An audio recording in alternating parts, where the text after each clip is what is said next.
L'air était lourd de désespoir.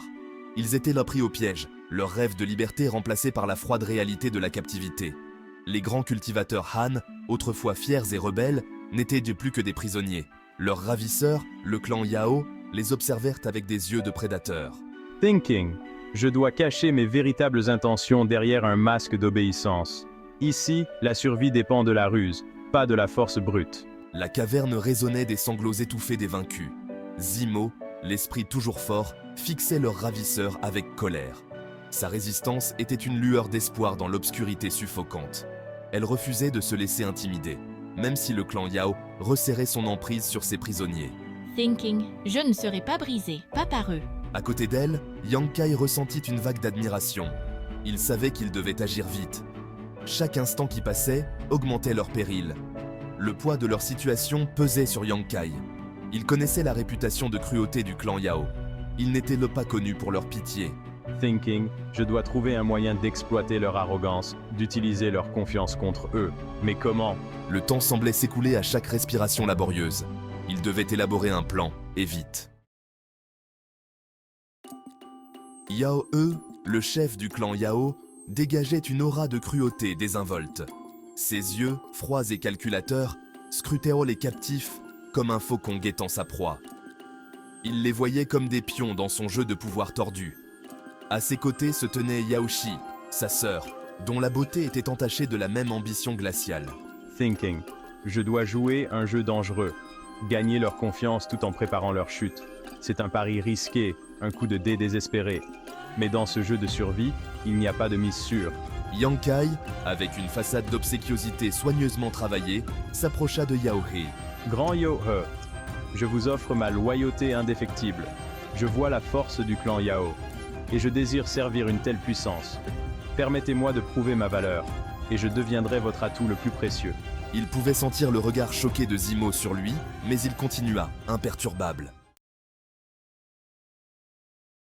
Le cœur de Zimo se serra. La trahison faisait mal, surtout venant de quelqu'un en qui elle avait confiance. Les paroles de Yang Kai résonnaient dans la caverne, chaque syllabe étant un coup dur pour son esprit déjà meurtri. Son serment de loyauté envers le clan Yao ressemblait à une offense personnelle, une trahison de tout ce qu'ils avaient enduré ensemble. Thinking, comment a-t-il pu abandonner nos principes, notre dignité, pour une chance de survie? Ses yeux brûlèrent de larmes retenues, mais elle refusait de leur donner la satisfaction de l'avoir craqué. Elle l'avait mal jugé.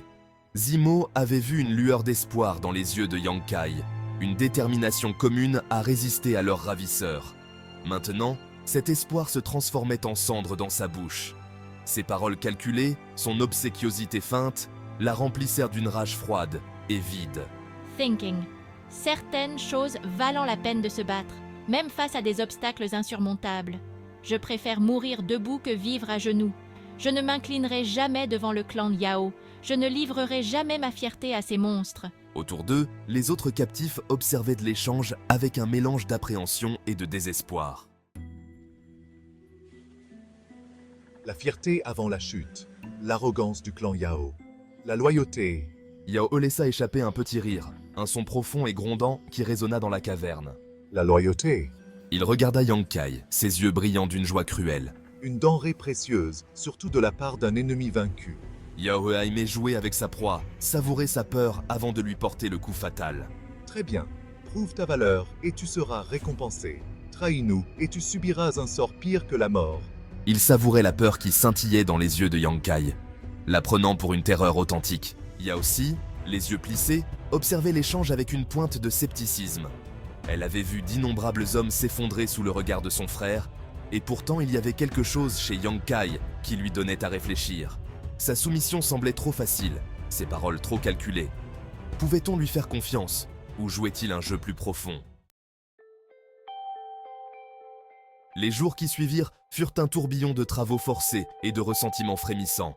Yang Kai, fidèle à sa parole, excellait dans ses tâches, gagnant la confiance du clan Yao tout en dissimulant soigneusement ses véritables intentions. Il devint leur confident, leur conseiller de confiance, tout en observant leurs faiblesses, en apprenant leurs secrets. Il remarqua la tension frémissante entre Yao He et Yaoshi, leur ambition étant un courant sous-jacent dangereux qui menaçaient de briser leur alliance. Il voyait les fissures dans leur armure, les vulnérabilités qu'ils essayaient désespérément de cacher. Et il savait que ces failles étaient en son seul espoir.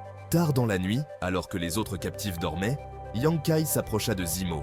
Il parla à voix basse, ses paroles étant un baume pour sa fierté blessée. Ne perds pas espoir, je n'ai pas oublié qui je suis, ni ce que nous représentons. Fais-moi confiance. Ces paroles étaient une bouée de sauvetage, une lueur d'espoir dans l'obscurité suffocante.